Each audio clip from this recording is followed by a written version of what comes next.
What's going on, guys? Welcome into the Chiefs Zone podcast. My name is Farzin Vasugi, and happy Chiefs Zone Wednesday to all of you. The Chiefs coming off their bye week, and they are back in action this Sunday as they face the Broncos for a big divisional game. This one has a lot of implications in terms of both winning the AFC West and playoff standings, as the Chiefs right now, as everyone's mentioned in the last week and a half essentially, that the Chiefs are looking outside of the playoff picture, and they are trying to get back into it. Obviously going to need some help now with the way the standings are looking, but Kansas City, they've got an opportunity to really get back on track with a game this week. So we will touch on the game between the Chiefs and the Broncos. We'll break down the Broncos, tell you everything you need to know about this Broncos team. The Broncos have kind of a crazy stat that I don't know if I've ever heard about a team in week 11 that has the best record in the NFL. You'll want to hear that crazy stat. I'll share that a little later on.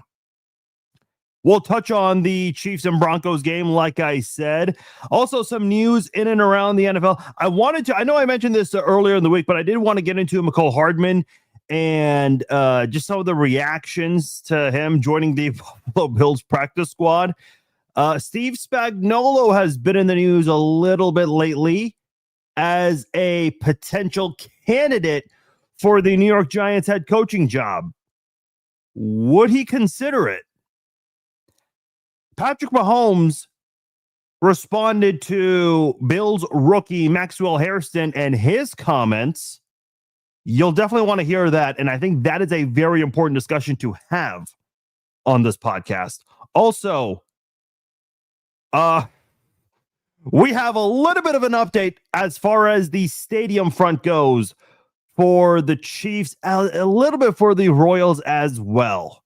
Boy, that's such a fun conversation to have these days, isn't it?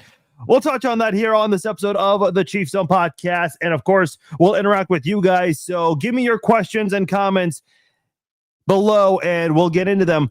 Real quickly, before we go any further, I want to let you know, I have no idea what happened on Monday's podcast, excuse me. So for whatever reason, the Facebook live stream crashed. Now, we were able to kind of fix that back up and do a second live stream through Facebook. I guess it also did like a second live stream through the other social media apps. I have no idea how that happened. Look, I don't control how some of that goes sometimes. So on the off chance that Facebook crashes again, I'm commenting right now with the YouTube link. YouTube is easier to listen. It's easier to listen on the podcast through YouTube because you can get off the YouTube app and go, on Facebook, Twitter, check your emails, whatever. Whereas if you're on your phone and watching through Facebook or Instagram, I appreciate all of you guys who are doing that, by the way. But just know that, you're not able to get off the app unless you don't want to listen to me, which, that's understandable as well. But in case, for whatever reason, if the Facebook stream crashes again, which I am told should not happen, but if it does, the YouTube link is right there for you guys to click on. That way you guys don't miss any part of the live stream. This podcast is brought to you by SeatGeek. The Chiefs are back this week. If you guys want to travel to Denver to check out the Kansas City Chiefs, or if you want to wait for the Chiefs to come back to Arrowhead the following week in a big game against the Indianapolis Colts, or if you want to check out some college football action as that season is winding down, college basketball is underway, KU, K-State, Mizzou. We've got the NBA and the NHL. Those two sports right now in full swing. Hey, want to watch any of the action in person? Get your tickets on SeatGeek. And if you're a new SeatGeek customer, you can use my promo code FARZIN and save $20 off your first order from SeatGeek. Go to SeatGeek.com, pick your tickets, and at checkout, new customers can enter my promo code FARZIN, and you'll save $20 off your first order from SeatGeek. Jim says, I just wish they'd make up their mind. Yeah. That, listen, I guess that's where we have to begin here because for those who are just tuning in, The stadium front has been getting some attention lately. We didn't really bring this up last week because we weren't doing any live streams last week. I made a post about this on social media, so if you saw this, you'll know that the Chiefs, they've been talking to some important people in terms of a possible move to Kansas. Keep in mind, I said possible move to Kansas. I'll get into that in a moment. But the big news yesterday, coming from the state of Missouri, Governor Mike Kehoe, he tossed the idea of the Chiefs building a retractable roof over Arrowhead Stadium. He said this would kind of be like a European design with fabric material over the stadium, over the roof, supported by cables that can be open or closed. Very similar to the stadium the Chiefs played in I think it was Frankfurt. Where did the Chiefs play the Dolphins? Was it Frankfurt or Munich? I can't remember. I think it was Frankfurt at Deutsche Bank Park Stadium. If you guys remember, they showed at some point during the game how the roof opens and closes. So that's kind of what he's referring to. Now, fabric material in the Midwest where, you deal with tornadoes every now and then, I don't really know about that. Now, the timing of the Chiefs, the timing of Missouri suggesting anything about a roof, a retractable roof, very interesting, because this comes after, almost a week after, late last week, report of the Chiefs submitting a request for proposal to multiple firms to build a new stadium in KCK. Pete Mundo of KCMO Talk Radio, he was talking about the details on this. Would be a 65,000 seat stadium, retractable grass field, very similar to what the Las Vegas Raiders have. Now, the Las Vegas Raiders, that field is god awful. It looks like a bunch of dogs were let loose and they just took a dump all over the field. Like, I don't know how you can have, what is that, a $1.9 billion, almost a $2 billion stadium, and you let the field look that bad. I was at the Chiefs Raiders game in Vegas last year and I filmed the end zone. I mean, listen, I hope this is okay to say. The Raiders have a great color scheme, whether people want to admit it or not, in Kansas City. And so if they do it right, the end zones look great, except they let the grass just look so awful and the field just looks bad, like terrible conditions. I don't know how the NFL is letting teams get away with this. This happens a lot. The Chiefs are considered one of the best teams in the league in terms of their grounds crew taking care of the field and whatnot. So if the Chiefs do move away from Arrowhead, I think the biggest question is, if they move to a dome and they have a retractable grass field, is that something that they can take care and manage properly during a season as well as the off season? That would be a very important thing. I don't think Clark Hunt would make this move without that happening. I mean, listen, the Chiefs are very proud of a lot of things. Obviously with the product on the field, maybe not this exact moment, but in terms of, the last 7.5 years, yeah, sure. But also a lot of the things that help support that, such as the grounds crew, the loudest fans in the NFL, their training staff, they're very proud of as well. I know Rick Burkholder did not get good grades the first couple of years. They did the NFLPA report card, but that's recently improved. And I think, it's fair to say the Chiefs have certainly learned from that, because we saw a lot of grades for the Chiefs improve in those areas. I think Clark Hunt went from an F- to a C-. So, and I know Rick Burkholder, who, everyone has nothing but great things to say about Rick. So a lot of people were shocked the first 2 years he had failing grades, but this year it was better. So when the Chiefs want to make this move, they want to make sure that they're carrying over everything else that's helped them be successful, both on and off the field. Now, Kevin Keatsman reported last week also, shortly after Pete Mundo's reporting, that the Chiefs are negotiating with NASCAR in the state of Kansas to acquire land for a potential stadium in Kansas over in the Legends area. Now, I know a lot of people have their opinions about Kevin Keatsman. That's perfectly fine. I'm not here to change your mind about him. What I will say is both Pete and Kevin, they have been fairly on top of all of this. I know a lot of people were questioning Kevin's report earlier this year about the Chiefs seeking land in Kansas, and then that was later reported by Bob Fesco. And listen, don't take it from me. The mayor of Kansas City, Missouri, Mayor Quentin Lucas, he was on Pete's show and said, hey, the reporting on this station has actually been very fair and accurate. So that's from him, not me. Now, with that said, Ty Masterson, the Senate state president in the state of Kansas, said he expects something by December 15th. Ty Masterson, by the way, is attempting to run for governor in the state of Kansas for 2026.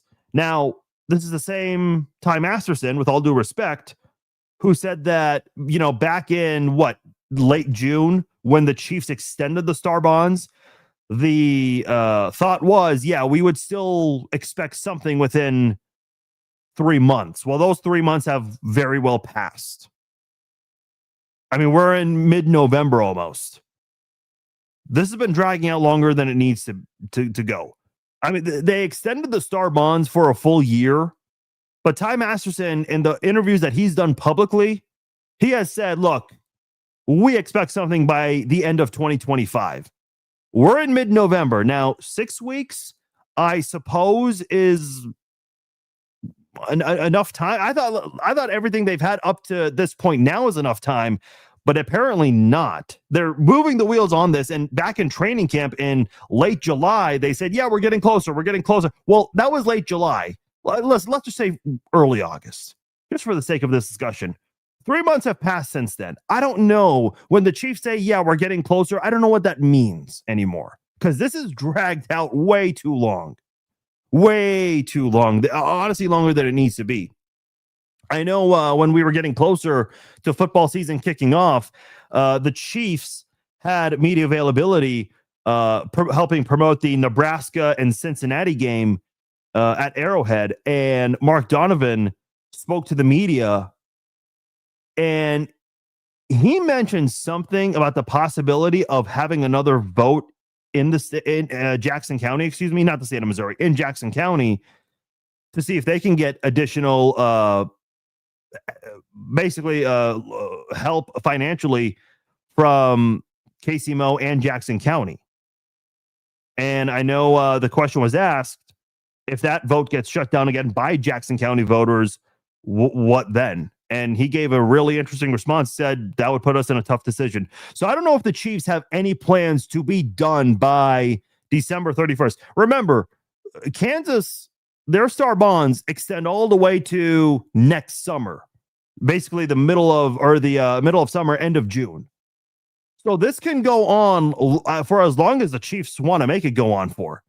I mean, we thought this was going to end in the middle of the summer this year, and the Chiefs said, hey, we really want to extend the Star bonds because we need more time on this. Kansas said, sure, as far as our extension goes, we can do it for a full year, but we really expect it by the end of the year. And Ty Masterson verbally has said, we expect something in 3 to 4 months.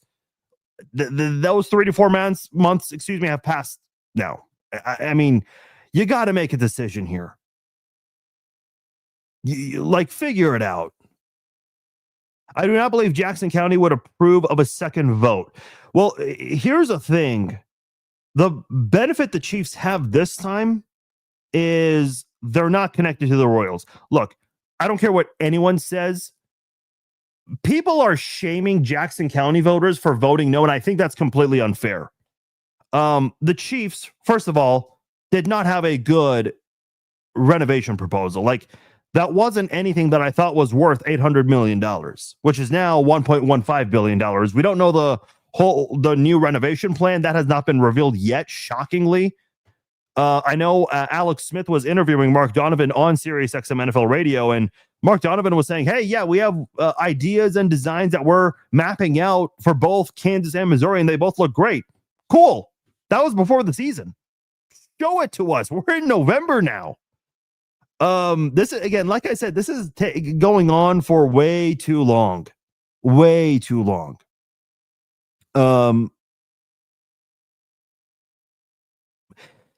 If the Chiefs are listen, the Chiefs are serious about negotiating with Kansas. A lot of people keep saying, "Oh, Kansas is a puppet in all of this. They're using Kansas as leverage to get what they want, so they can stay at Arrowhead." Perhaps, but I don't listen. I think the move to Kansas is a possibility. I also think that the Chiefs staying at Arrowhead is a possibility. Also, I mean, those are your only two options. At one point, it seemed like Missouri kind of took the lead. At another point, it seemed like Kansas took the lead. In terms of the public reactions, especially in the last 365 days, the way people are reacting on both Kansas and Missouri, because Missouri people are upset when they saw the RFP last week, request for proposal. People were not happy about that. People were not happy that, because again, this turned into a Kansas Missouri thing, and I don't subscribe to that. You guys know me. But people on the Missouri side were upset that the Chiefs requested an extension from the state of Kansas. So this is real. First of all, it's dragged out too long. I've already told you that. My thing is, what's changed in the last year? Because a year ago this time, the vote had already been shut down. I mean, you know what you're getting in Kansas City, Missouri. And by the way, one little problem, and again, this is not to say that this could be the difference maker in the Chiefs leaving or staying, but it is something to point out here. I don't know if the Chiefs are really aligned with the Mayor Quinton Lucas. I really don't know that right now. Because the mayor said on his live stream on his Facebook page, and I've shared this before, he said that the city and the county can do more to activate the area around the Truman Sports Complex. I mean, what? The Royals are going to move and you're going to put a couple of sports bars, a shopping center there? And when are people honestly going to go there, excluding game days? I don't think that's really a district that would be worth using. The Legends area is different because of the way that's structured. Like, be honest. Are you really going to, on a random April or May, drive to the Truman Sports Complex where, people have talked about the area, not the most enticing area to go to, let's just say. Are people really going to go to that area to hang out at a sports bar? No, you've got plenty of better options in this town, both in Kansas and Missouri. So you don't want to build a district just for game days. I think that'd be a big waste of money. And I don't know how those businesses would even survive on non-game days. Spoiler alert, they wouldn't. That's why the Legends and 119th and Knoll Town Center, those are enticing options because they've already got an entertainment district there. By the way, as far as the Royals go, it doesn't seem like Washington Square Park is a legitimate candidate at this point.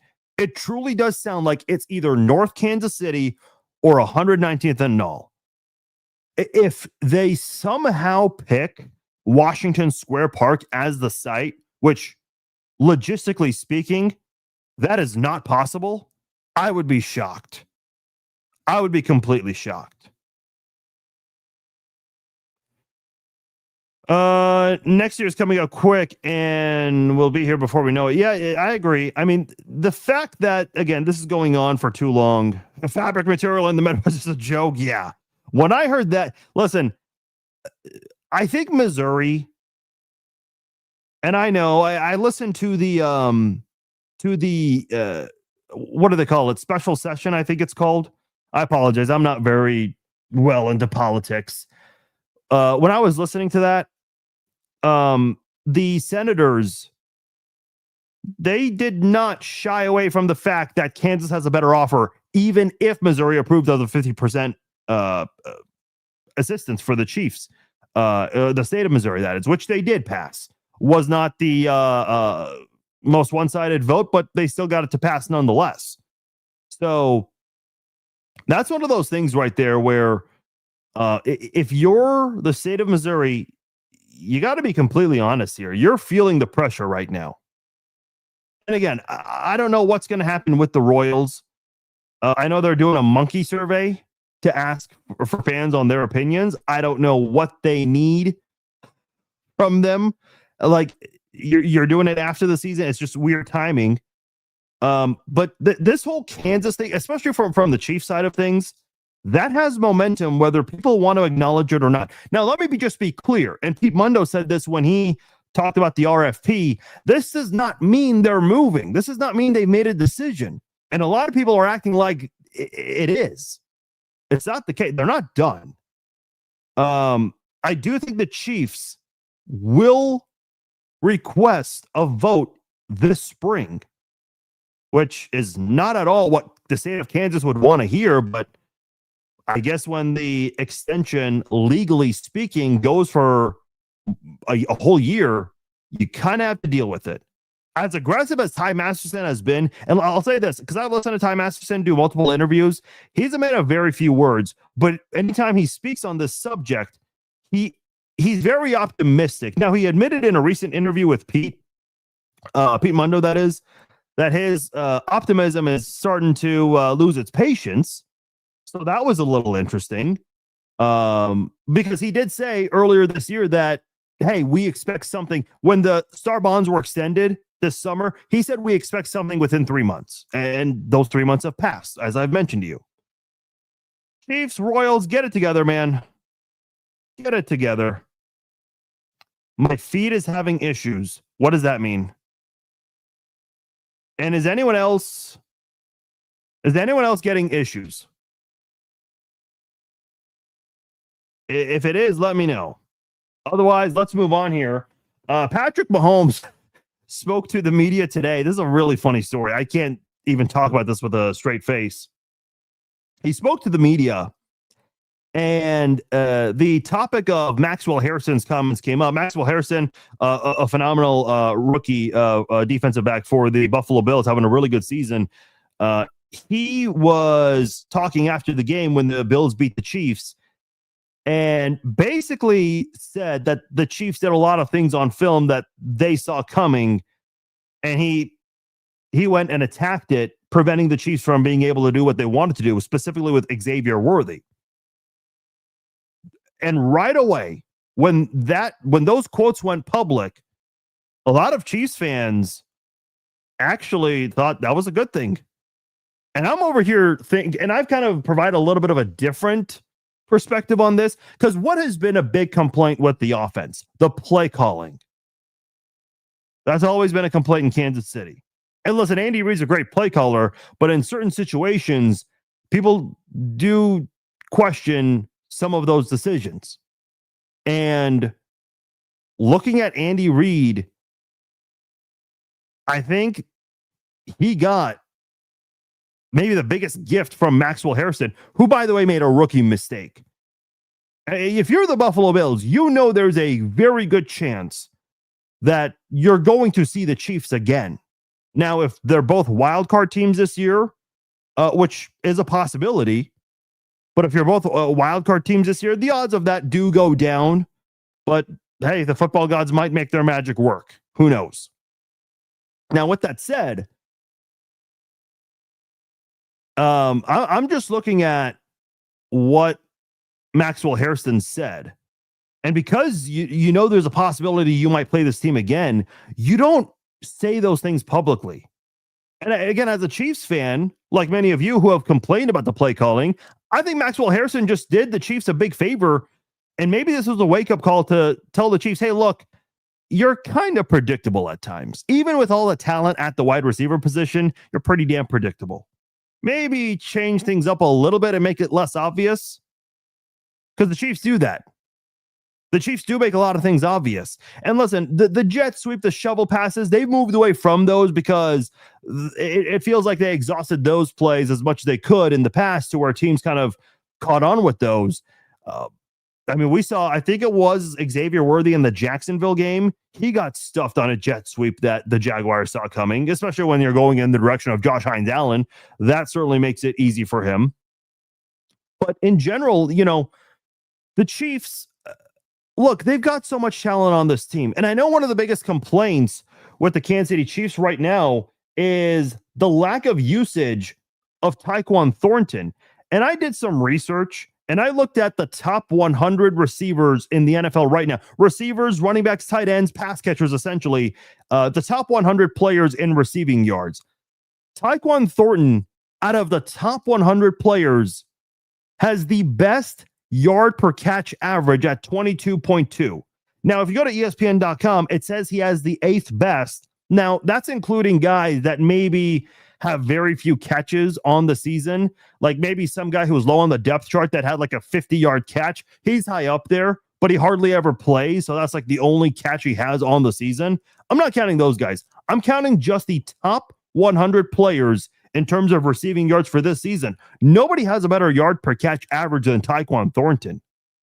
So my question to the Chiefs is, what are you doing here? I get Rashee Rice is the guy. I get Xavier Worthy has so much talent, had a great rookie season last year, and you want to carry it over this year. Yes, he's playing through some shoulder pain, no question about it. Hollywood Brown is a guy that, has been with this team for more than a year. He hasn't played much, but the thought is that, with all the time he spent with Patrick Mahomes in the offseason, last year's OTAs, last year's training camp, this year's offseason programs, that they could maybe get the ball rolling. And at times they certainly have, and give credit to Hollywood. I want to say he's the best player on the field for the Chiefs. He's not the best receiver, not at all. But when Worthy and Rice were not available for you, Hollywood Brown stepped up and did a lot of good things that this offense really needed.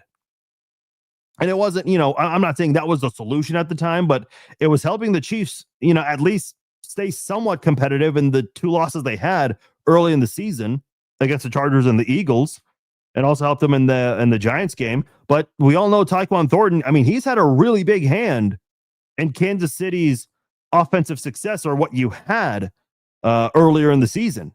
And ever since Worthy's returned, even before Rice's return, we've seen very, very little of Tyquan Thornton. And I think that needs to change. I want to see the Chiefs find a way to utilize him more. I'm not expecting him to be number one on the receiver position in terms of snaps. I get that's not going to happen. But I think you can give him more than, what has he had in some games this year? 7 snaps. I think one game he had. In the last game against the Bills, he was not targeted until the second to last play of the game, when Mahomes, the Chiefs basically attempted 2 Hail Marys in that game. And Tyquan Thornton on the second to last play, that was his first and only target, almost caught it. What was it? Last game against the Bills, he had 14 offensive snaps. Against the Commanders, he had 5 snaps. Listen, the Chiefs won 28-7. They pulled away in the second half after a really close first half. Okay. Against the Raiders, he had 27 snaps, and a majority of them were in the second half when the game was out of reach and they pulled a lot of the starters. Against the Lions, not necessarily a blowout, it was fairly close all the way through, 17 snaps. The first 3 games, he had 44 snaps, 45 snaps, 55 snaps. And ever since Xavier Worthy's return, he has had no more than 29 snaps in a game. And it's gone even more down since Rice's return. So I don't know. That's just odd to me. If the Chiefs can find ways to win games, I suppose it's not going to matter. Look, I know Nick Wright said something about how the Chiefs are holding back. Look, I know a lot of people aren't particularly a fan of this guy, but Matt Castle, who of course played for the Kansas City Chiefs, he responded to Nick Wright's comments. And I know, Nick and Matt have a little bit of a history because of Nick's time in Kansas City. Look, I know a lot of people in the national media don't know this. Nick was a great radio host in Kansas City. He really did ask questions that nobody else would ask. They weren't always the best questions, but I actually appreciated the questions he would ask. Real quick, sorry, before I get to Matt Castle's comments, I'll never forget this. Nick Wright had Scott Pioli on his podcast once, and towards the end of the interview, Nick Wright said, "Okay, Scott," I can't even say this with a straight face, and I'm sure Nick would even look back and say, "Okay, that could have been handled better." Nick asked, "Hey, Scott, we're going to go through every single position, and you're going to tell me if this is a need or not. Quarterback, is that a need or not?" And Scott was like, "Nick, I'm not going to go through every position group with you." Which is sure, like, no GM is going to do that on any interview. But listen, that's why we love Nick Wright in Kansas City. He really did ask the questions that nobody would ask. But anyway, to go back to Matt Castle's comments, Castle made a valid point. He refuted what Nick said by adding, Andy Reid's not going to hold back plays during a regular season game just because it's the regular season and that you might see this team again in the playoffs. And if he is, this is not the time to do it. You're 5-4 looking outside of the playoff picture. Right now, you're a couple of games behind the Broncos. You're already down against the Chargers. So winning against the Chargers in December becomes very pertinent. Otherwise, if Denver's going to run away with this division, you're competing against the Chargers for a wild card spot. And because the Chargers would have 2 games on you, you're probably fighting for the 7th seed, if we're being honest. Now, the Chargers, I don't know what kind of a football team they're going to be. I actually think the Chargers will fall out of the playoff picture because they continue to have offensive line injuries. I know Joe Alt came back, but then got hurt again and is out for the season. So I think the Chargers are going to fall out of the playoff picture. I think Buffalo's got one of the wild card spots. I think Kansas City will if Kansas City beats Denver this week, I think they'll win the division. If they don't, I think we have to be honest and expect the Chiefs to have to settle for a wild card spot. They'd still be behind, but I think they can make up for that as the season goes on. So there's very little room for error. And I know Andy Reid acknowledged that earlier in the week, talked about the sense of urgency, especially when you're looking outside of the playoff picture. And Patrick Mahomes acknowledged that as well today. So this is a must win for Kansas City. And we'll get into the Chiefs and Broncos game. I'll break that game down and give you guys my thoughts on this one. The Broncos are a weird team. Bo Nix has done some good things this year, but he has not been consistent. This Broncos team, the last couple of weeks against the Texans, which is a very good Texans defense, and then against the Raiders, which, let's be honest, outside of Max Crosby, can anyone tell me something good about that Raiders defense? Bo Nix has not played particularly well. He really hasn't. And I think if you're Kansas City, you've got to figure out what have other defenses have done. And that's going to be Spag's job this week. Oh, I'm sure he's been doing that this whole bye week. What can you do to slow down Bo Nix in this game? Because they might not have J.K. Dobbins, and that will be significant because Dobbins is 5th in the league in rushing. And if he's out, this Broncos offense might not have a lot of viable options. I like RJ Harvey. That was one player I was kind of hoping the Chiefs would get. He had a very fast 40 time. The Chiefs ended up getting a guy who had a slightly faster 40 time in Brashard Smith, but was taken much later. But nonetheless, I think RJ Harvey, he has a good skill set that could help the Denver Broncos. But is that the preferred option for Denver? No. So I'm curious to see what the Chiefs do. And I'll give you guys some of these numbers here because, and I said there's a really crazy fact about the Broncos. I'll share it right now. The Broncos are tied for the best record in the NFL at 8-2, which is great. You never apologize for winning, even if they're ugly. The Chiefs had a lot of those last year. The Chiefs have had a lot of ugly wins. The Chiefs had several ugly wins in 2022. So, and I know Creed Humphrey said this before, we're not in the business of making those wins look pretty. It does help that they have a lot of guys available now, and I think the wins that they've had, they're all multiple possession wins. Now, the Broncos, even though they're tied for the best record in the league, their punter, Jeremy Crawshaw, he leads the NFL in punts with 53. Think about that. The Broncos have the best record in the NFL, but they've also punted more than any team in the league. Now, yes, the Broncos do have an extra game compared to most teams because they've yet to have a bye week. Their bye week is coming up after playing Kansas City, but still, to have the best record in the league and to have 53 punts on the season, that one is a head scratcher. Yeah, Brad says Pat Surtain being out of season. Yeah, and we'll get into that because I'm just focused on the Broncos offense for now. Because that Broncos defense, I mean, that's a pretty damn good defense. Boy, imagine if Spags had some of those guys on his defense, but that's a hypothetical. Can't really get into it too much. As far as the Broncos offense goes, Spags, he's got the capability of rattling opposing quarterbacks. And I've been telling guys all season long, the Broncos offense will figure it out. The Broncos offense will figure it out. They haven't figured it out. I've been wrong on that. So hopefully the Chiefs do not become the team that the Broncos suddenly start figuring things out. Because if that happens, Kansas City has a lot of questions to ask themselves. I mean, it becomes gut check time at that point. You're going to be 5-5, possibly. And you're going to have to start asking, why is it that the Jaguars were able to win against you? And please don't say, oh, Chris Jones was lazy on that play. Games are not won and lost because of one play. I mean, whether people want to go into the specifics or not, the fact of the matter is the Jaguars beat the Chiefs, and that does not look like a good loss for Kansas City right now. Not that any loss is a good loss, but against Jacksonville, given some of the teams they've lost to recently, that's not looking good. Buffalo is a great team, but they did just lose to a 2-win Miami team. Well, 3 wins now, but you get the idea. So Kansas City needs to figure out a way to be more consistent in these games.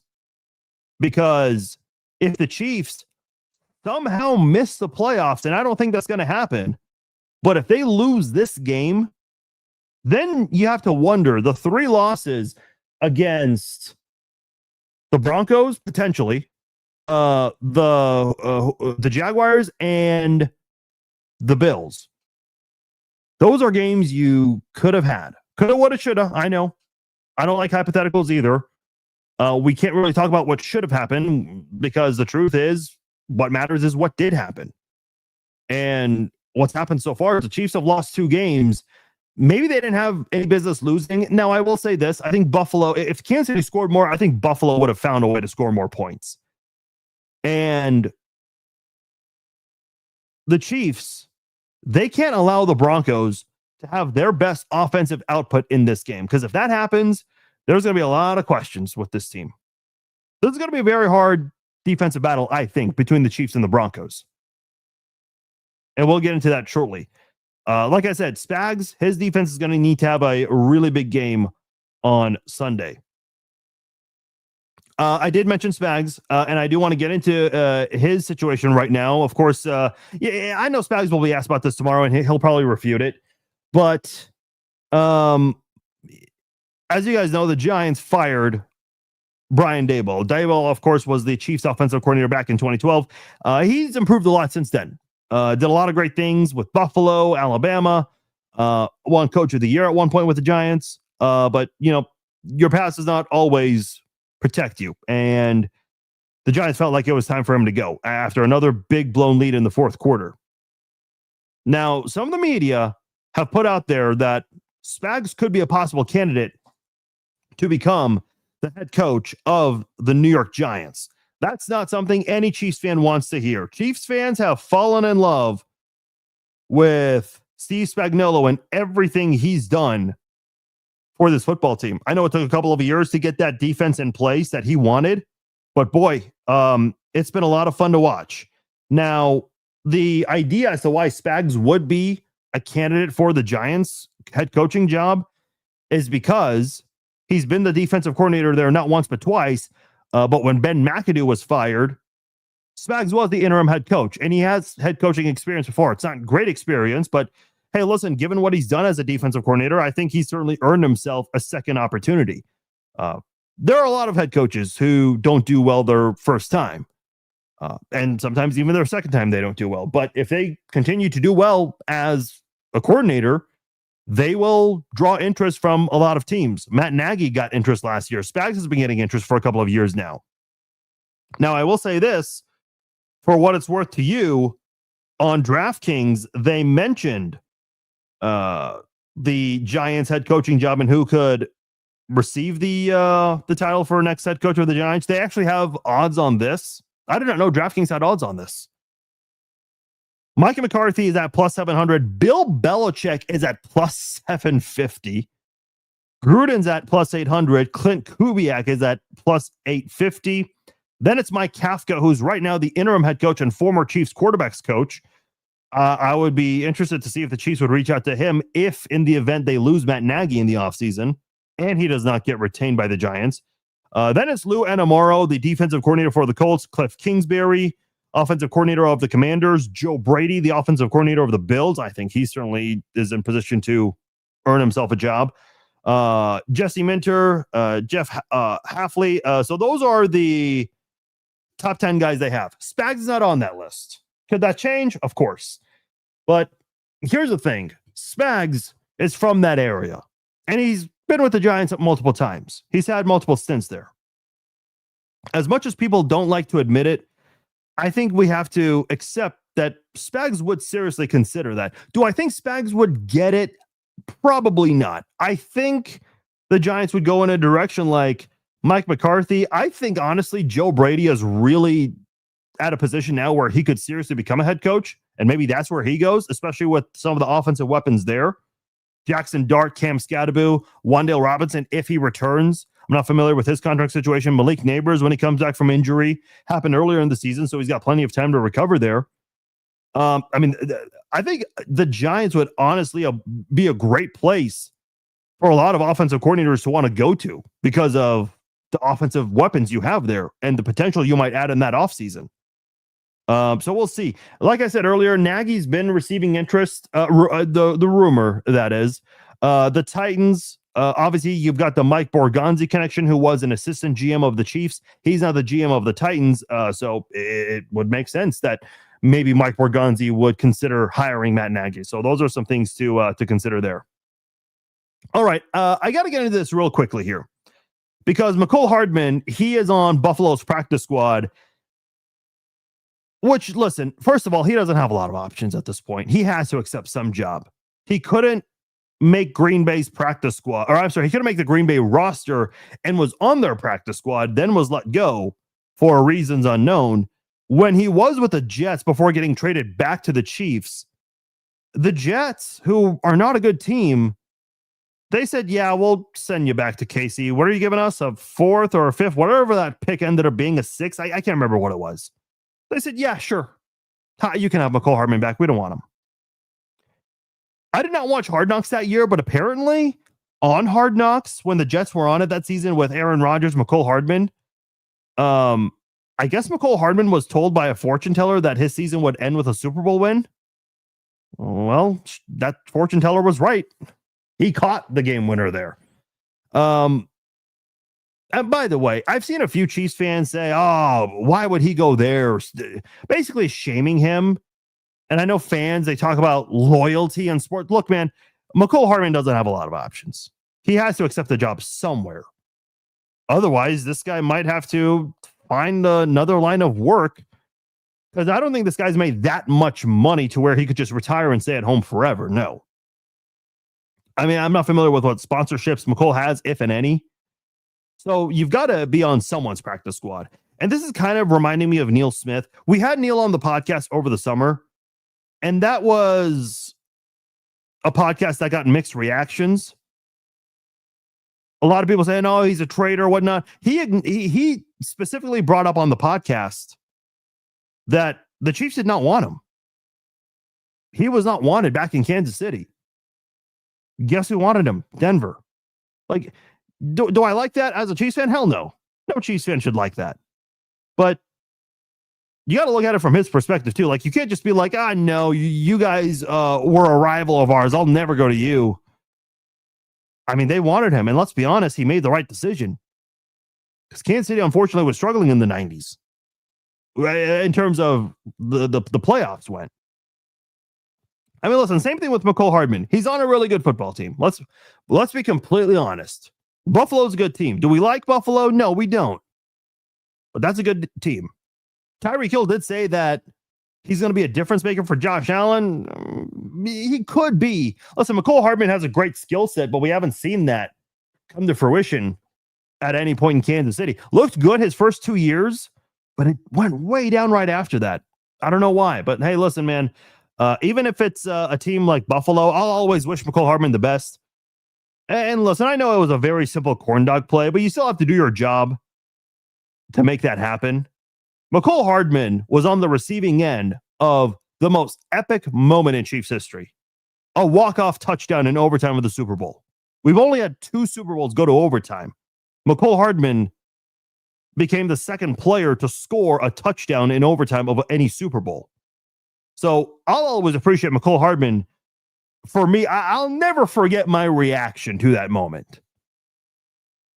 I was just like, holy shit, this year of all years with everything that happened. And listen, that just because that was a simple play design there does not mean that catch was guaranteed, given everything that was going on that year with the Chiefs and the drops.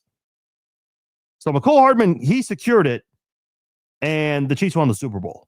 So I'll always appreciate McCole Hardman because of that moment. Take a quick time out from the show to let you know I have partnered with DraftKings Sportsbook for an offer you don't want to miss out on. I have teamed up with DraftKings Sportsbook to give new customers an opportunity to receive bonus bets plus 3 months of NBA League Pass. New customers can bet $5 and get 3 months of NBA League Pass on us, plus unlock $300 in bonus bets if your bet wins. All you have to do is sign up for DraftKings Sportsbook today using my promo code FARZINE. Then just place a $5 bet, and if your bet wins, you will unlock $300 in bonus bets, plus 3 months of NBA League Pass on us, no matter what. Stay in on the action and use your bonus bets on my personal favorite, DraftKings Same Game Parlays, for a shot at an even bigger payout. And if you love the thrill of live betting, DraftKings Sportsbook has got you covered. You can bet live on star player props and in-progress games right as they happen. And you can do all of this right from your phone. Once again, new DraftKings customers can sign up using my promo code FARZINE and place a $5 bet and earn $300 in bonus bets if your bet wins. Plus, 3 months of NBA League Pass on us, no matter what. In partnership with DraftKings Sportsbook. Gambling problem? Call 1-800-GAMBLER. 21 and over. Physically present in Missouri. Eligibility restrictions apply. Bonus bets expire 7 days after issuance. Excludes customers who redeem pre-launch sign-up offer. Terms at sportsbook.draftkings.com/promos.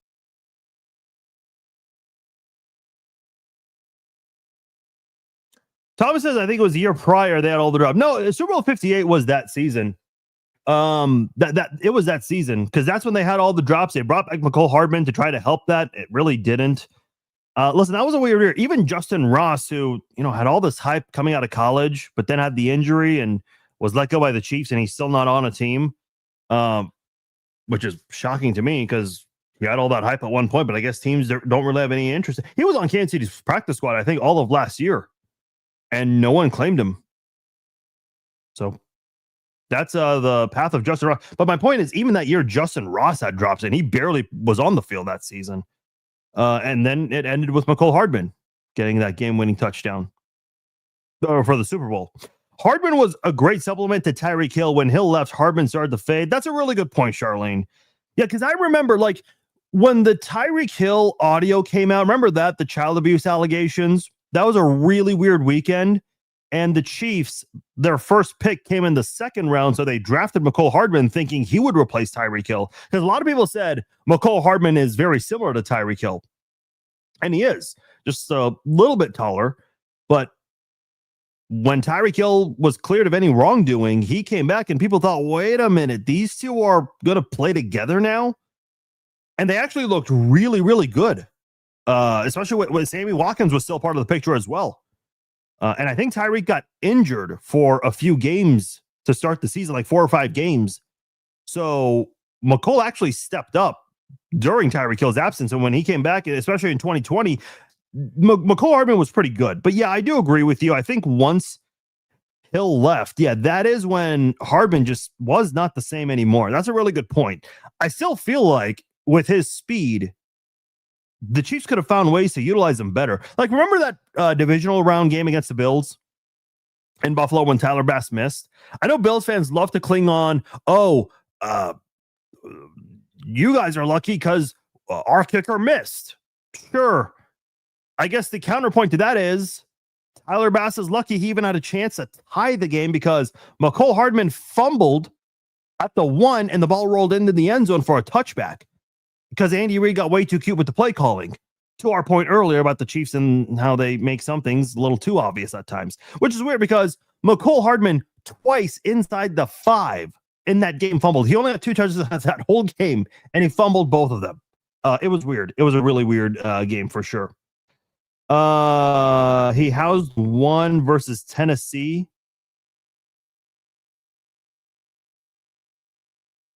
Yeah, listen, McCole had a couple of really big touchdown plays. Are you referring to the AFC Championship game? I know Sammy Watkins had a big one there. McCole Hardman in the 2020 AFC Championship game. Remember, he fumbled the punt return, and then he scored a touchdown to make up for that. And then he also had a 50-yard play later on to make up for it again. Like McCole Hardman, he has these weird moments where he completely makes a mental mistake that you're like, come on, man. And then the next play, he'll do something awesome. So, I don't know. The inconsistencies have been frustrating for sure, but hopefully he figures it out because I think that guy's way too talented to not be playing in the NFL. All right, before we start breaking down the game between the Chiefs and the Broncos, I forgot to say this at the start of the podcast, but I do want to give everyone a happy belated Veterans Day for those who serve or have served, and for those who are family members of those who have sacrificed so much for our great nation. Definitely want to give our thanks to you guys because what we do in our great country could not happen without you guys. So greatly appreciate those who defend and protect our freedoms in this country because without you guys, none of that would be possible. So definitely wanted to get that in there with Veterans Day being earlier this week. With that said, let's get into the Chiefs and the Broncos. This is without question the most crucial game of the season. I think a lot of people knew that this would have been a big game anyway. To call it crucial from Kansas City's point of view, something that I don't think a lot of people anticipated because Kansas City right now finds themselves at 5-4. You'll lose this, you're at 500, and you're down. You're going to have a 1-2 record in the division. That is not something Kansas City can afford. This is a must-win for Kansas City. And listen, there's pressure on Denver. They've got the best record in the NFL. Indianapolis unexpectedly dropped the game earlier this season against Pittsburgh. And because of that, the number 1 seed is wide open right now. Not for Kansas City, but for Denver. So Denver is trying to stay in the hunt for the 1 seed, in addition to trying to stay ahead in the AFC West. This will be on CBS. No surprise on this one. Jim Nantz, Tony Romo calling the game. I think they've called every Chiefs game that's been on CBS this year, including the Raiders game, which I was a little surprised by, but I guess there weren't a lot of great options for CBS that week anyway, so they gave them the A crew. The referee for this one, Adrian Hill. Hey, Broncos fans, let me just tell you something, because I got a lot of reactions. Oh, you're informing everyone who the refs are. Yeah, I did. That's something we have done for years on this podcast and on our social media.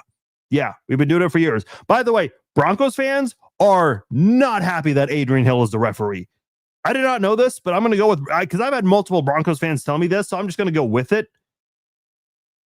The Chiefs are 4-0 when Adrian Hill is the referee. So take that for what you will.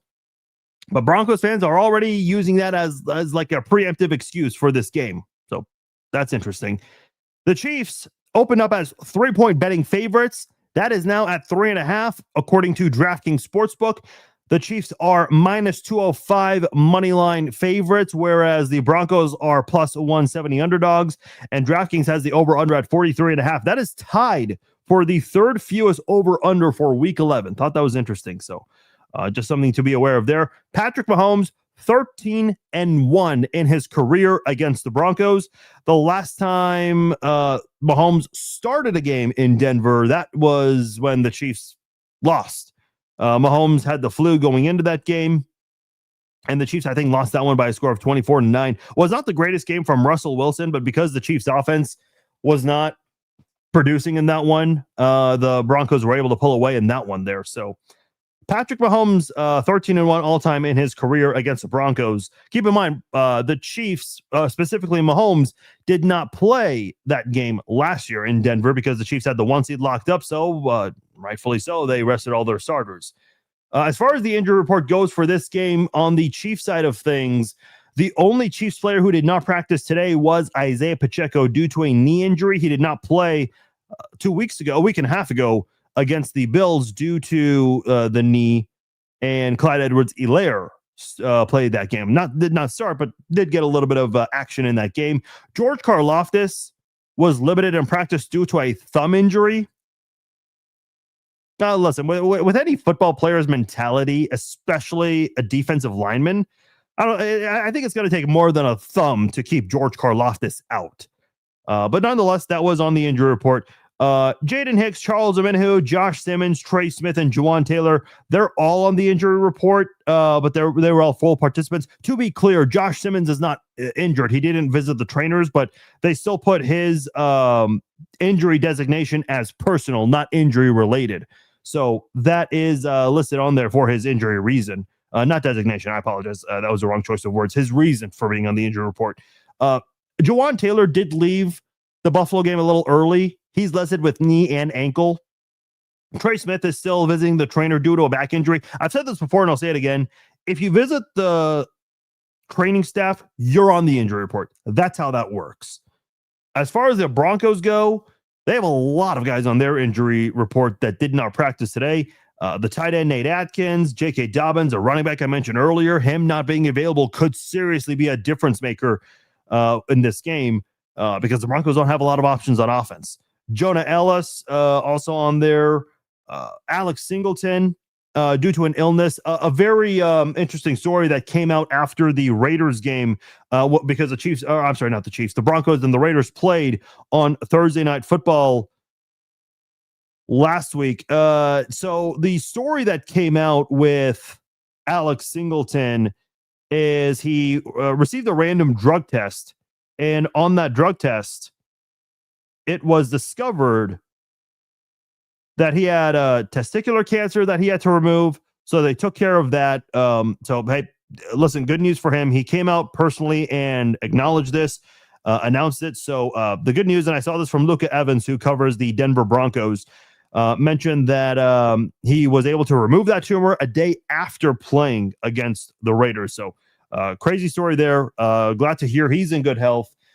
It is expected that he will not play in this game, which is unfortunate for the Broncos because he is the leading tackler for them. But listen, I think he's got another situation right now to kind of take care of with the aftermath and all of this. So hopefully on a personal level, he's feeling better. So good news for him personally on the field. Might not be available for this game. We'll see. Obviously, the biggest player on the injury report for the Broncos is Pat Surtain II, the son of Patrick Surtain, who played in Kansas City for a couple of years. He's on this injury list due to a pectoral injury, did not practice, hasn't played for a couple of games. Broncos defense has still been great without him. With him, you certainly would like to increase your chances. But man, this Broncos team still very good defensively. And you kind of wonder with the Chiefs offense, if the offensive tackles can do their jobs, that will really allow Mahomes to utilize his receivers in this one. Because Denver's secondary, they've got some strengths and weaknesses without Pat Surtain II. They've got some holes on that defense without Surtain. And that's what Patrick Mahomes can exploit in this one if the pass protection is there. All right, let's get into it. You know who their head coach is, Sean Payton, former Saints head coach, former Super Bowl champion with the Saints when Drew Brees was there. Their offense, kind of a crazy offense, which is coordinated by Joe Lombardi. They scored 33 points in the fourth quarter against the Giants. That played a hand in Brian Daboll's exit. They also scored 18 points against the Eagles in the fourth quarter of that game to come back and win in those two games. Not necessarily a massive comeback, but they also had a little bit of a fourth quarter rally against the Texans, a low scoring game. But that Denver offense started to pick it up in the fourth quarter of that game after being very quiet for 3 whole quarters there. When you look at their offense overall this season, some ups, some downs, total offense, they rank 13th, rushing 9th. And a big part of that is due to J.K. Dobbins, who might not play in this game. Passing 18th, scoring is 17th. Their third down offense, they convert 38% of the time. Not good, below average. That's 20th in the NFL. Their red zone offense, fairly good. They're 10th in that category, scoring a touchdown 65% of the time. They're in the red zone. Bo Nix, their second-year quarterback, had a great rookie season. Jaden Daniels was the better rookie quarterback last year, but Bo Nix did some great things as well for the Broncos. This year has kind of been an interesting year for him. 2,100 passing yards, 18 touchdown passes. That is tied for 5th best in the league. But he also has 8 picks. That is tied for the 3rd most in the league. Now, the Broncos do have a really good offensive line that's protected Bo Nix this year. Bo has only been sacked 10 times on the season. His completion percentage, this is a very interesting one here. He has a 60.9% completion percentage. He's also scrambled 47 times for 205 yards and 3 touchdowns. He has never been sacked more than 2 times in any game this season. And no surprise, given that he's only been sacked 10 times. Against the Raiders, he threw for 150 yards, the lowest this season. He had 1 touchdown and 2 picks in that game. By the way, the final score of that one was 10-7. So that was the only touchdown the Broncos had. He had a 57% completion percentage in that one. And let's go over some of his stats in the last couple of games.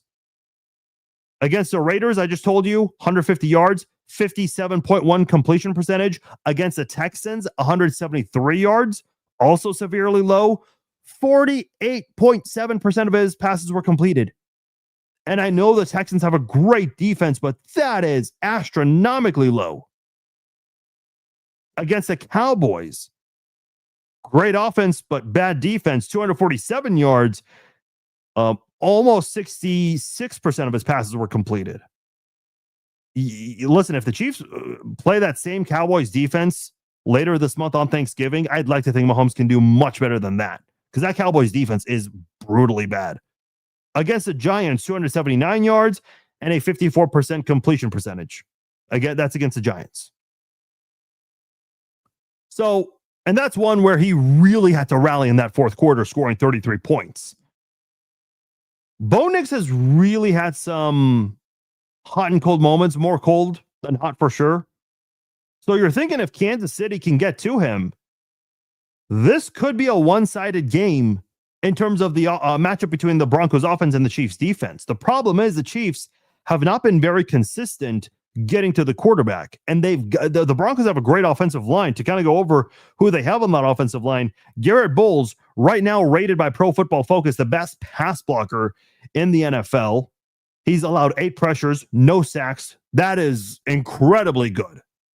Mike McGlinchey, the right tackle, complete opposite, 25 pressures allowed. That is tied for the 12th most this season.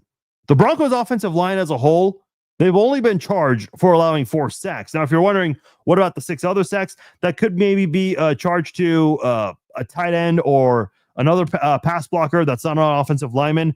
Coverage sacks, those also can occur as well. Quinn Miners, the right guard who's been there for quite some time, pretty damn good. Maybe a top 5 guard in the NFL right now. A guy that they can rely on. Their left guard, Alex Plastwinski. Hope I said that correctly. He's been a problem, more specifically in run blocking. So if the Broncos are going to try to utilize RJ Harvey, assuming he's going to be the main running back in this game, expect the Broncos to run more to the right than to the left side. Not saying they'll never, ever run to the left. I mean, you've got to mix it up. You can't make it obvious all the time. But if they're going to run or choose to go run heavy, you'll see it more on the right side than the left side. As far as the other players on the Broncos, I mentioned J.K. Dobbins, 772 rushing yards, the 5th most in the NFL, 4 touchdowns on the season. Will he play in this one? I don't know. We'll see. He's dealing with that foot injury. He's averaging exactly 5 yards a carry. That is what you want from your running backs. He ran for 77 yards against the Raiders. Pretty good considering his yard per carry average in that one. Thought they should have utilized him more given how low scoring it was, but they didn't. RJ Harvey, 2nd round pick from UCF. This was one of the players I was hoping the Chiefs would consider in the 2nd or the 3rd rounds of this draft. He had a 4.440 time. That's the 4th fastest of running backs from this draft class, right behind Brashard Smith, who ran a 4.3940. So pretty good there this season. He's rushed for 214 yards and is averaging more than 4 yards a carry, 4.3 to be exact. Cortland Sutton, 590 receiving yards, leading the team in that category. 41 catches, 4 touchdowns for him. Troy Franklin, 2nd-year man from Oregon. I know that was a player the Chiefs were thinking about before trading up to get Xavier Worthy. He has 435 receiving yards. He's got 5 touchdowns, which leads the Broncos, and he's also got 42 catches, also leading the Broncos in that category. averaging just over 10 yards a catch. Not ideal for a receiver, but he's still been able to produce when they throw the ball to him. Been targeted 73 times. They like throwing the ball to Troy Franklin a lot. I mentioned Franklin got some good speed. Another guy that's got really good speed for the Broncos, and we'll mention him on special teams later as well, is Marvin Mims Jr. From Oklahoma. Really good football player there, and he's been able to carry that speed over on special teams. We'll get into that later. As far as his offense production goes, 234 yards, 1 touchdown off 22 catches. Great speed for Marvin Mims. So that is the Broncos offense in a nutshell. Their defense, which is coordinated by Vance Joseph, was the head coach of the Broncos from 2017 to 2018. He was let go, then became the defensive coordinator of the Cardinals, and then went back to the Broncos in 2023 as the defensive coordinator. He was also the Dolphins DC a few years back, several years back. I always laugh when I hear Vance Joseph's name. If you remember the sideline reporter for ESPN, I think he was originally from ESPN Deportes, but because ESPN needed a fill-in sideline reporter, this guy filled in, if I'm not mistaken. And he was trying to hype up Vance Joseph right before the game on the sidelines, giving a sideline report.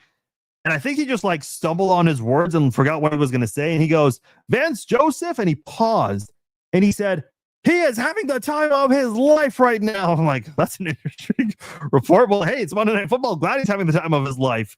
I remember that went viral, so that was pretty funny. I think that was back in 2018 or 2017. That was back when Joseph was a head coach of the Broncos. But anytime I hear Vance Joseph's name, I always think of that. But anyway, Vance Joseph, his defense, pretty damn good. They are in the top 6 or higher in everything. Total defense, 3rd in that category. 1st in yards per play allowed, 4th in rushing, 4th against the run, 6th against the pass, 3rd in points allowed per game. As far as 3rd down goes, the best 3rd down defense in the league, 28% conversion rate allowed. They also have the 7th best 4th down defense. By the way, Kansas City, they have the 3rd best 4th down offense, something to keep in mind in this game. Red zone, number 1 red zone defense at 38%. They've got 46 sacks, the most in the league. And the next most, it's Pittsburgh and Seattle with 32 each. Now, Pittsburgh and Seattle have played 1 game less because they've all had a bye week. So the Broncos, who've played 10 games, let's compare them to another team that's played 10 games. Who else has the most sacks that's played 10 games? Indianapolis. How many do they have? 29. The Chargers also have 29. The Patriots and the Commanders, who've also played 10 games, they have 22. So the Broncos, even though they've played an extra game, the gap between 1 and 2, whether you've played 9 games or 10 games, big difference. So I've been saying all year long, the Broncos, in my opinion, scary defense, and I have said they have the best defense in the NFL. And when you have that sack production that high, yeah, you certainly earn that label. And it all starts with Nick Bonito, one of their best defensive players there, maybe their best defensive player with Surtain out at the moment. He's got 9.5 sacks. That's the 3rd most in the league. He had 13.5 last year, certainly going to surpass that if he stays healthy. 48 pressures, that's also 3rd most, and 9 tackles for a loss. He had 1.5 sacks against the Raiders, 2.5 against the Eagles. Another edge guy that they've got who's great, Jonathan Cooper, 7.5 sacks. That's tied for 7th most in the league. Boy, I told you, they're scary, man. 7 tackles for a loss, 4 pass deflections. That's pretty good for an edge guy up front. He had the other half sack that Bonito shared with Cooper there. Zach Allen, their defensive end, 6 sacks, 6 pass deflections. That's also really good for a defensive front guy. John Franklin Myers, another guy on that defensive front, 4.5 sacks. A lot of guys to account for on that defensive front. So you know that Kansas City's offensive line is going to be tested. This is going to be the game where the Chiefs' offensive line is going to be battle tested more than any other game. And if you remember last year, the Chiefs had that. Everyone remembers that game for Leo Chenal blocking that field goal. I mean, listen, forget about the 38-0 game. The Chiefs, that was a preseason game. The Chiefs, when they played the Broncos at home and had that blocked field goal to win the game, that score was 16-14.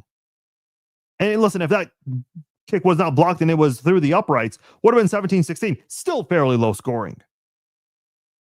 So this Broncos defense will do whatever it takes to get to Mahomes because they did it last year and it worked. Now, the difference between last year and this year is that the Chiefs have a much better offensive line compared to last season. We're not complaining about the offensive tackles as much as we were last year. If you look at the injury report, I know Juwan Taylor was dealing with an injury, left the Buffalo game early. He was a full participant, so he's expected to play. But if Juwan Taylor struggles in this game, I think you have to have Jalen Moore ready to fill in at right tackle because Josh Simmons is back. I mentioned earlier. He practiced today in full, and the thought is hopefully he's up to speed. Maybe using that bye week to kind of ramp up, getting ready for this game. Because the Chiefs are, I would argue, in the 4 games that Josh Simmons did not play, he certainly was missed in that game. Now, he's going to be a rookie going up against one of the best edge rushers in the NFL right now. So how does he do in that one? Certainly is going to be tested. He might have some moments in that one as a rookie, but I'd rather have Josh Simmons there than anyone else. Right tackle, I know Juwan Taylor's played better recently. Last game, not so much, but overall, the last 4 or 5 games, Juwan Taylor has played much better. We're not spending a lot of time complaining about him, are we? No, we're not. But I do worry about Juwan Taylor in this one, given how he played in the Buffalo game. Because Buffalo's got a really good defensive front as well. So, not as good as Denver's, but still fairly good. So, that's my biggest concern. How do Josh Simmons and Juwan Taylor do in this game? And is Jalen Moore on speed dial to fill in at right tackle if needed? I'm more concerned about right tackle than left tackle in this one here. So, we'll see how that matchup's going to go.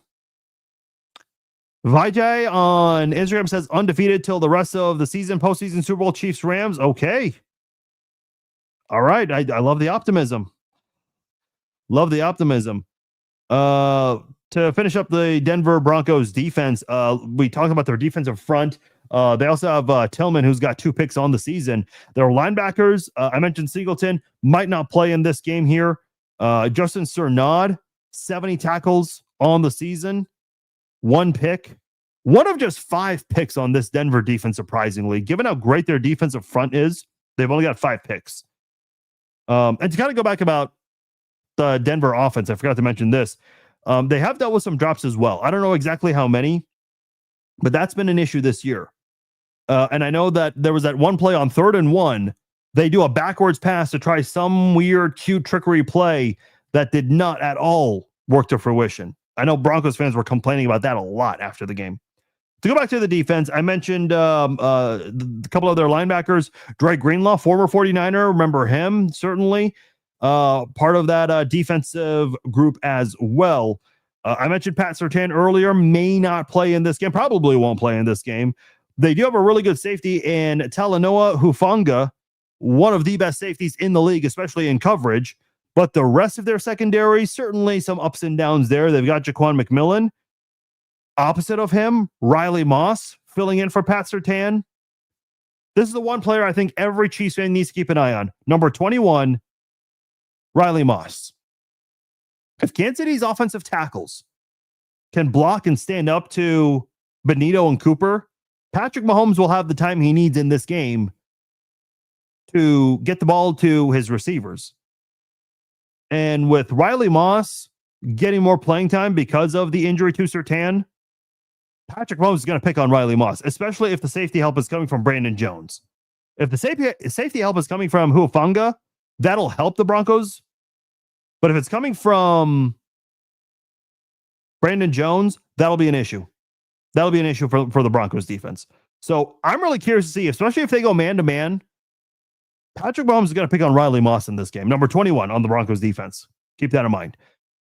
Chris Abrams, Drain, also a part of that secondary as well. Let's get into the Broncos special teams unit, which is coordinated by Darren Rizzi. He worked with Sean Payton in New Orleans, stayed for a bit after Payton's departure in New Orleans, and then reunited with him this year in Denver. Their kicker, Will Lutz, 12 of 15. All of his misses have been from 40s or 50s. He's made all of his PATs this year. Jeremy Crawshaw, Very good punter, but leads the league in punting with 53, which is crazy for a team that has the best, or tied for the best record in the NFL. Now, I mentioned their return game. Marvin Mims and RJ Harvey, they handle a lot of the kick returns. Marvin Mims handles a majority of the punt returns. As a matter of fact, Mims has the fourth most punt return yards this season. His longest punt return is 35 yards, so nothing too big, but he's had a lot of solid punt returns for the Broncos this year, putting him at fourth most on the season. Okay. Now I turn it over to you guys for a moment here. What is your score prediction for this game? Facebook, YouTube, X, Instagram. I want to hear from you guys. What is going to be the score to this game? Because I know this is such a cop-out thing to say. This game could really go all over the place. If the Broncos offense chooses to wake up in this game of all games, Kansas City could be in trouble in this one. If Kansas City's offense steps up and plays better compared to their most recent game, the Broncos could be in serious trouble, especially if their offense continues to struggle. Now, what's the possibility of both offenses struggling? Well, if you look at the betting lines, and specifically our friends over at DraftKings Sportsbook, they have the over-under at 43.5. And I told you guys earlier, at the moment, on this Wednesday night, that is tied for third fewest. That's the third fewest over-under for Week 11. And I think if you're Kansas City, you can find ways to be better about that. There's a possibility both defenses play great. And it's going to come down to which offense can come through in the fourth quarter. And we know the Denver Broncos come alive in the fourth quarter. Listen, let me just say this, because in the most recent game against the Buffalo Bills and in last year's regular season game at Buffalo, Kansas City and Buffalo both had a fairly low-scoring offensive outing in the third quarter of both meetings. I'm talking about last year's regular season meeting in Buffalo and this year's regular season meeting in Buffalo. Both the Chiefs and the Bills, kind of their offense really vanished in the third quarter. Neither offense was great in the second half of the most recent game. But in the game last year, what happened? Kansas City had a 3-and-out. Buffalo had a 3-and-out. Kansas City had a 6-play drive. Buffalo had a 6-play drive. Kansas City could not get anything going. At some point, one offense had to move and get going. It was Buffalo that chose to get going. Kansas City eventually got going, but it was a little too late. I'm hoping this doesn't turn into that kind of a game where it's a defensive outing, because if both defenses show out on this one, I think this could go to Denver. I really do. Because Kansas City, offensively, the problem with Kansas City's offense is when they're involved in a defensive battle, they tend to not step up. Look at the game against the Commanders. That was a low-scoring first half. But in the second half, the Chiefs figured it out. What I'm saying is, if it becomes a defensive battle in the second half, that's where I'm seriously concerned, especially on the road. Let me see what you guys are saying for scores. Brody says 23-20 Chiefs. Thomas says 31-17. I assume Chiefs. Rob says 17-13 Chiefs. Both defenses show up, but Casey pulls it out. 21-17 from Chiefs from John. Thomas says, I promise you the Broncos defense isn't what you were making it out to be. Oh boy, Thomas, I don't know about that. Chiefs will own the middle of the field and crush the screen game. Broncos offense will not be impressive. Well, listen, I'll say this. Are the Chiefs capable of making that happen? Sure. Who did the Broncos not face last year in the two times they played the Chiefs? Rashee Rice. Now, if Rice was available, they would have only played him once because the Chiefs had the one seed locked up late in the season. So, yeah, listen, I will say this, Thomas. I would love to see the Chiefs utilize their offense to their full potential. I know Hollywood Brown was asked today in his press conference if he felt that the Chiefs offense had essentially played to their potential, and he said no. So even the Chiefs know very well offensively that they need to play better. Defensively, listen, I don't think the defense has been awful. I think their worst game was the Jacksonville game, because that turned into a little bit of a shootout. They played better in the second half of the Bills game. Now, could the Bills have maybe scored more? Sure. But the Chiefs stepped up in the second half of that game at the end of the day. I think offensively speaking, I want to see consistency. Listen, Kansas City's offensive tackles, Jawan Taylor has played better lately, but overall body of work hasn't been good.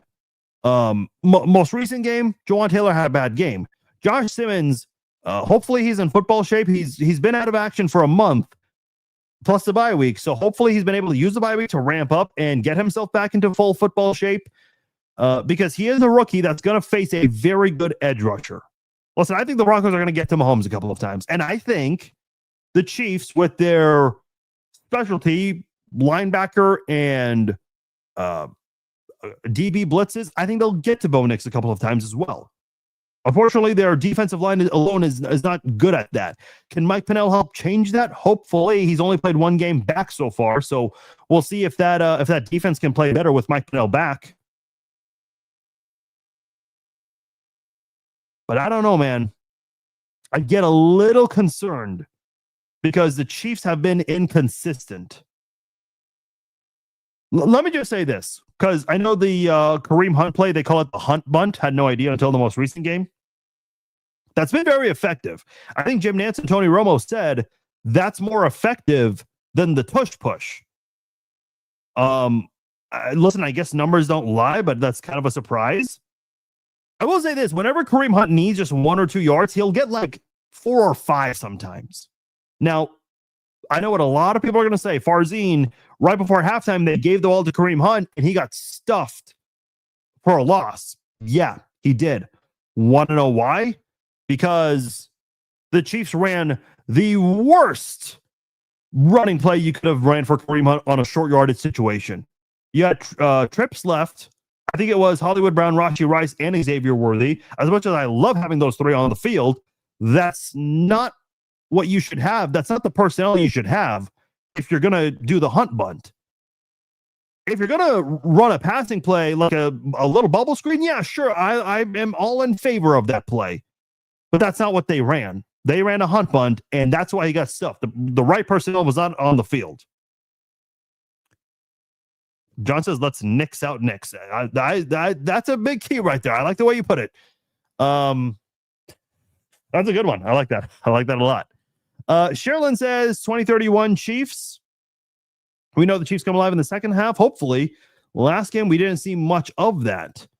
So I'd like to see the Chiefs be better about it. So, yeah, okay, interesting. Some people they've got scores all over the place. Rondarius says, y'all are lucky Surtain is not playing, but Benito and Allen will make it hard for Mahomes. Yeah, I trust that Benito and Allen will make it hard for Mahomes. But, dude, come on, miss me with the, Surtain not playing thing. Name me one team that has 0 injuries right now. The Chiefs had a shit ton of injuries last year, and they still found a way to get the number 1 seed. The Lions also had a bunch of injuries on the defensive side of the football, and they also got the number 1 seed. Now, I know it didn't end well for the Lions. They were one and done. The Chiefs got blown out in the Super Bowl, but they still got to the Super Bowl. Hollywood Brown and Rashee Rice did not play for a majority of the season. Pacheco did not play for a majority of the season. Look, the Bengals a couple of years ago did not have Joe Burrow, and they almost made the playoffs with Jake Browning. Injuries really are not an excuse anymore. I mean, listen, you kind of said it yourself. You're obviously optimistic with your edge guys, but I mean, the Broncos, they're still winning without Pat Surtain. So you can't sit here and say, oh, well, you're lucky we don't have this player. Every player's been dealing with injuries. The Chiefs were without Rashee Rice and Xavier Worthy for the majority of the first half of the season. So every team deals with injuries, some worse than others, sure, but every team deals with it, whether people want to acknowledge that or not. As long as you have your quarterback, you should be good, in my opinion. I think it's going to be a very close battle. Look, I've gone all over the place with my score prediction. I am going 27-24. I don't think it's going to be, I think both defenses are going to do good things. I also think both offenses are going to do some good things in this game. But I think at the end of the day, this will be a game that will come down to who has the ball last. I do think it'll come down to that kind of a situation. I think Kansas City will pull away and win this one. It's going to be a close game. I'm going 27-24 Kansas City in this game. All right, that'll do it for this episode of the Chiefs Zone podcast. I appreciate all of you guys joining me tonight. If you guys missed any part of this live stream, it'll be archived very shortly on Facebook, YouTube, and X. It'll also be available anywhere where you can download and listen to a podcast on podcasting platforms such as Apple and Spotify. So be on the lookout for that. If you enjoyed this, please share it with your friends. Let them know about the Chiefs Zone podcast. Invite a friend. Let them know about this podcast. So spread the word. I know you guys have been doing that. We've been growing so much.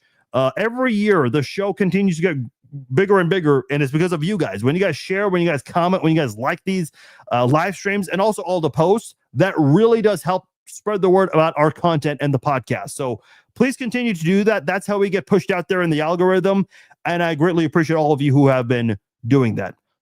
Once again, my name is Farzin Vasugian. Shout out to you guys for joining me on this live edition of the Chiefs Zone podcast. Appreciate everyone who tuned into the live stream.